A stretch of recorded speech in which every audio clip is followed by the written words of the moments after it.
Pois mire, o certo é que había un pacto entre dous, ese pacto rompeuse, unha das partes rompeuno o Partido Socialista.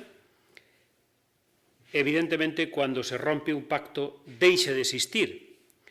As propostas de candidatos no noso partido parten desde abaixo, son os comités locales, pásanse os provinciales, e dos provinciales a sede autonómica, que a súa vez os fai chegar á sede nacional.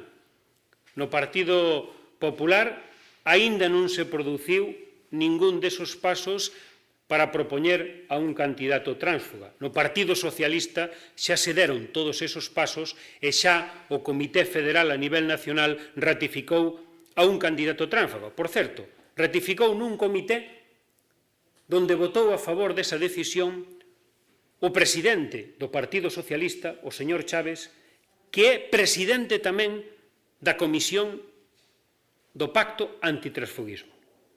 E sabendo qual é a súa responsabilidade como presidente desa Comisión do Pacto Antitransfuguismo, no seu partido, no máximo órgano do seu partido, ratificou unha decisión de levar a un candidato tránsfuga. Esa é unha realidade.